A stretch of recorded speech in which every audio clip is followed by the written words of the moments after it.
महाविकास आघाडीच्या जागांच्या बैठकीतील निर्णय अंतिम होणे बाकी असताना आणि पुन्हा उद्धव ठाकरेजी साहेब आणि शरद पवार साहेब आणि काँग्रेस या महाविकास आघाडीची बैठक आणि चर्चा ही संपली नसताना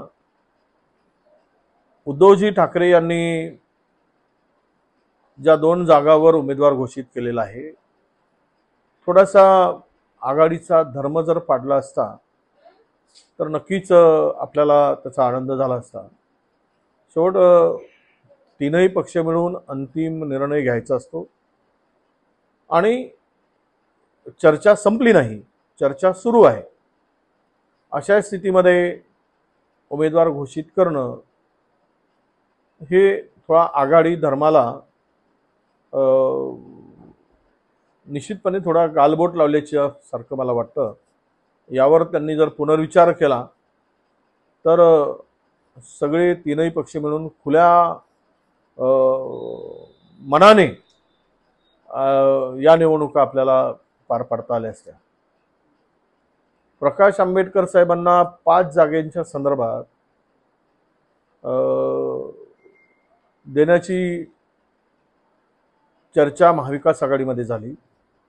4 वरून पुन्हा एखादी जागा वाढवून देता आली असती, परंतु प्रकाशजी आंबेडकर यांनी जो निर्णय घेतला तो सुद्धा मला वाटतं की भाजपच्या पत्त्यावर किंवा भाजपला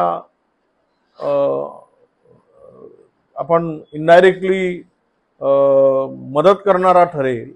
कारण ज्यावेळेस पुरोगामी मतांचं विभाजन होतं त्यावेळेस त्याचा फायदा भाजपला होत असतो। म्हणून आमची आताही विनंती आहे प्रकाश आंबेडकर साहेबांना की तुम्ही जे काही आज निर्णय घेतला आहे तो हुकुमशहा विरुद्ध लढाईमध्ये आपण कमजोर होण्यासाठी घेतला का, हाही प्रश्न नक्की लोकांच्या मनामध्ये आहे। मला वाटतं आणि आमची विनंती आहे की घेतलेला निर्णय हा त्यांनी सुद्धा पुनर्विचार करावा आणि बहुजन वंचित आघाडींनी बाहेर पडण्याची जी काही घोषणा केली असेल त्या संदर्भात पुन्हा चर्चेला त्यांनी सुरुवात करावी आणि महाविकास आघाडी बरोबर राहून या देशातील जे संविधान विरोधी सरकार आहे किंवा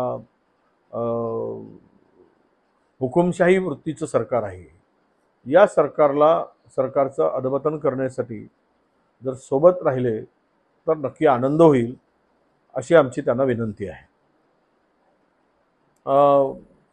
मी सांगितल्याप्रमाणे आघाडीचा धर्म सगळ्यांनीच पाडला पाहिजे, तो शिवसेनेने सुद्धा पाडावा आणि उमेदवारी घोषित जी काही केली गेली त्या संदर्भात ते पुनर्विचार करतील अशी आमची अपेक्षा आहे। शेवट तीनही पक्षांनी मिळूनच महाराष्ट्रामध्ये इंडिया आघाडी मजबूत करून महाविकास आघाडीच्या माध्यमातून निवडणुकीला सामोरं जायचं आहे आणि चर्चेचं गुऱ्हाळ संपलं नसताना अनपेक्षितपणे त्यांनी किंवा अचानक त्यांनी त्या जागा घोषित केलेल्या आहेत त्या संदर्भात खरंच कार्यकर्त्यामध्ये सुद्धा नाराजीचा सूर आम्हाला दिसतो आहे।